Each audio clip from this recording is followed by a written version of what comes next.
এখানে আমি কড়াইতে সর্ষের তেল দিয়ে দিয়েছি, আর এবারে দিয়ে দিচ্ছি কিছু বড়ি। বড়ি কিন্তু আমি কাঁচা তেলে ভাজি, তাহলে তেলটা একটু কম লাগে। এবার নাড়াচাড়া করে বড়িগুলোকে লাল করে ভেজে তুলে নিচ্ছি।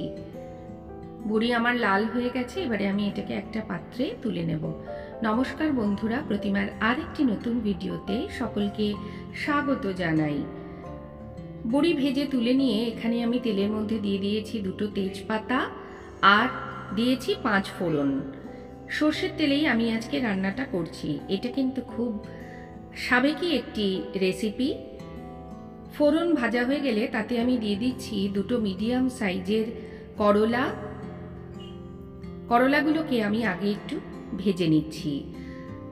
রেসিপিটাতে আর যে সবজি লাগবে সেগুলো হচ্ছে বেগুন, গাজর, এমনি আলু, পেঁপে, মিষ্টি আলু, আর এক টুকরো লাউ ঘরে পড়েছিল, সেটাকেও আমি এই সবজিটাতে ইউজ করে ফেলছি। আর দিলাম হচ্ছে সজনে ডাঁটা। কাঁচকলা দিয়েছি সবজিটাতে। কাঁচকলাকে আমি আলাদা করে দেখো একটা বাটির মধ্যে জলে ভিজিয়ে রেখেছি কেটে, এতে কিন্তু কলাগুলো কালো হয় না।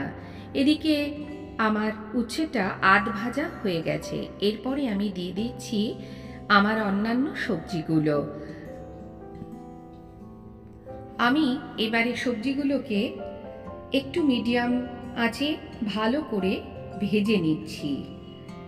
এতক্ষণে হয়তো তোমরা ধরতেই পেরে গেছো যে আমি আজকে কি রান্না করছি। কাঁচকলা আমি এতে দিয়ে দিলাম।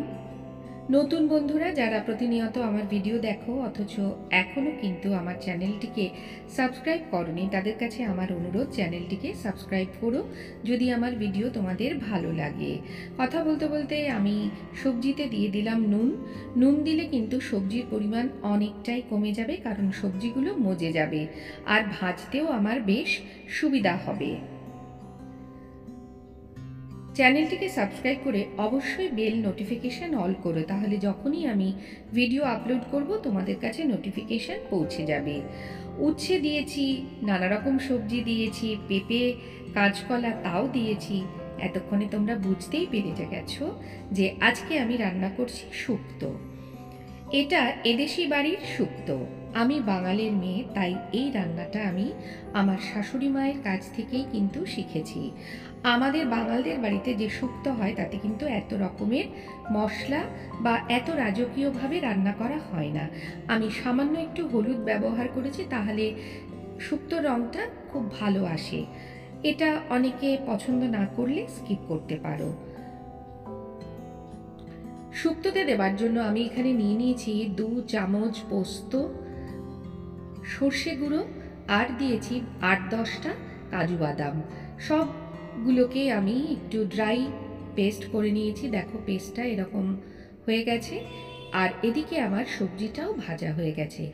এখানে আমি দিয়ে দিচ্ছি 2 কোয়া মতো আদা একটু গ্রেট করে, আর তার সাথে দেব ধনে জিরের গুঁড়ো এই 1 চামচ। মশলাটাকে আমি একটু জল দিয়ে সব সবজিগুলো দিয়ে ভেজে নিচ্ছি ভালো করে।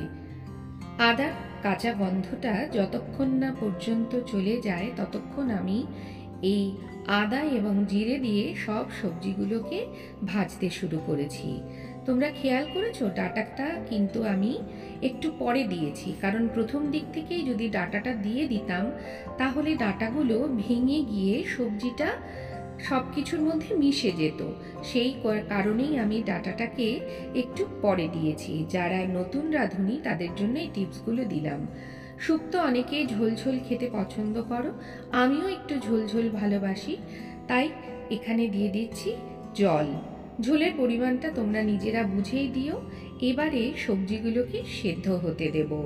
মোটামুটি মিডিয়াম আঁচে আমি সবজিগুলোকে 10 মিনিট পর্যন্ত সেদ্ধ করে নেব।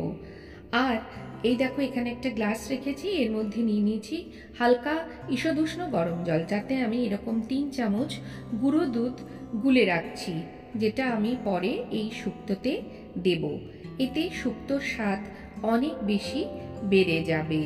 সম্পূর্ণ রান্নাটাই আমি বললাম যে আমি আমার শাশুড়ি মায়ের থেকে শিখেছি। দেখো শুক্তোর সবজিগুলো কিন্তু সেদ্ধ হয়ে গেছে। আমি একটু চেক করে দেখেও নিচ্ছি। পেঁপেগুলো গাজর, আলু সব কিছু সেদ্ধ হয়েছে কিনা। হ্যাঁ, সব কিছুই বেশ সুসেদ্ধ হয়ে গেছে। এবারে আমি এতে ব্যবহার করছি সেই বেটে রাখা যে মশলাটা, সেটা অর্থাৎ কাজু, পোস্ত এবং সর্ষে। আর সর্ষেটা গোটাও ব্যবহার করতে পারো, আমার কাছে গুঁড়োটা ছিল তাই আজ আমি গুঁড়ো দিয়েই রান্নাটা সেরেছি। এই পেস্টটা দিয়ে তারপরে আমি দিয়ে দিচ্ছি গুলে রাখা দুধটা। ব্যাস, আমার রেসিপিটা প্রায় শেষের পথে। এবারে এতে সব শেষে দিয়ে দেব 1 চামচ ঘি, যেটাতে কিন্তু এই শুক্তোর স্বাদ একেবারে পরিপূর্ণ করে দেবে, মানে একদম রাজকীয় শুক্তো। বড়িগুলো যেহেতু ছোট সাইজের ছিল তাই জন্য আমি সবার শেষে ব্যবহার করলাম। আর সত্যি শুক্তোটা খেতে ভীষণ ভালো হয়েছিল। আমি তো এটা ভাত দিয়েও যেমন খাই, আবার রুটি দিয়েও খেতে পারি, যেহেতু তেঁতোর পরিমাণটা খুব বেশি থাকে না। সব রকম সবজি দিয়েছি তাই টেস্টের ব্যালেন্সের জন্য সব শেষে দিয়ে দিলাম সামান্য একটু চিনি। এতে কিন্তু স্বাদটা ভালোই লাগবে। যারা চিনি খেতে পছন্দ করো না বা চিনি বারণ, তারা কিন্তু চিনিটা স্কিপ করবে। এতক্ষণ ভিডিওটি দেখার জন্য আমার সকল বন্ধুকে অসংখ্য ধন্যবাদ। আশা করি তোমাদের রেসিপিটি ভালো লেগেছে। অনেকেই এই শুক্তোটা বানিয়ে খাও। কারা কারা খেতে ভালোবাসো কমেন্ট বক্সে লিখে জানিও। আজকে তবে আসি, আবার দেখা হবে নতুন একটি ভিডিওতে।